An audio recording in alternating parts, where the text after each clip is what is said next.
ଆପଣଙ୍କ ପାଦରେ ଯଦି ଗୋଟେ ଛୋଟ ଗୋଲ ମାଂସ ଟାଇପ୍‌ର ବଢିଛି, ଯୋଉଟାକି ଚାଲିଲା ବେଳକୁ ବଥା ହଉଛି, ତାହେଲେ ସେଟା ଗୋଟେ କର୍ନ ହେଇଥାଇପାରେ। ଯାହାକୁ କି ଆମେ ଓଡ଼ିଆରେ ମାଛ ଆଖିଆ ବୋଲି କହିଥାଉ। ଚାଲନ୍ତୁ ଜାଣିବା କର୍ନ କଣ? ଏଟା କଣ ପାଇଁକା ହୁଏ ଆଉ ଟ୍ରିଟମେଣ୍ଟ କଣ? ଫାର୍ଷ୍ଟ କଥା କଣ ପାଇଁକା ହବ? ଯଦି ଆପଣ ଗୋଟେ ଅନକମ୍ଫର୍ଟେବଲ ଜୋତା କି ଚପଲ ବ୍ୟବହାର କରୁଛନ୍ତି, ଯାହାର ଗୋଟେ ହାର୍ଡ ସୋଲ୍ ଅଛି, ଆପଣଙ୍କ ଗୋଡର ଚମଡା ଆଉ ସେ ଜୋତା ମଝିରେ ଫ୍ରିକ୍ସନ ହେଇଥାଏ, ଘର୍ଷଣ ହେଇଥାଏ। ଯୋଉଥିପାଇଁକା ସେ ଯୋଉ ଡେଡ୍ ସ୍କିନ୍ ଗୁଡା ଗୋଟେ କୋନ୍ ଟାଇପ୍‌ର ଟିସ୍ୟୁ ଫର୍ମ କରିଥାଏ।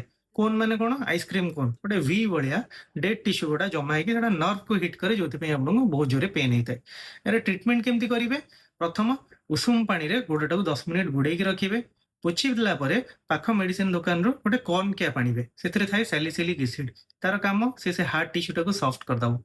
2 ଦିନ ପକେଇବେ, ଚେଞ୍ଜ କରିବେ। ପୁଣି 2 ଦିନ ପକେଇବେ, ଚେଞ୍ଜ କରିବେ। ଏମିତି ଚାଲିବ 10 ରୁ 15 ଦିନ। 48 ଘଣ୍ଟାରେ ଗୋଟେ କର୍ନ କ୍ୟାପ୍ ଚେଞ୍ଜ ହବ।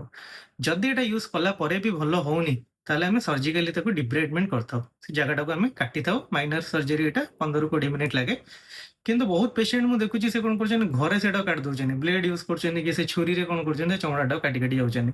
ଏଇ ଜିନିଷ କେବେ ବି କରିବେନି, ସ୍ପେଶାଲି ସେଇ ପେସେଣ୍ଟ ଯାହାର ଡାଇବେଟିସ୍ ଅଛି, ଯାହାର ପୁଅର ସର୍କୁଲେସନ ଅଛି, ସେଠି ବ୍ଲଡ ସର୍କୁଲେସନ ସେ ଜାଗାରେ ନାହିଁ, ସେନ୍ସେସନ ନାହିଁ। ଏ ଭୁଲ କରିବେନି, ଗୋଡଟା ପୁରା ଇନଫେକ୍ଟେଡ ହେଇଯିବ। Don't repeat that.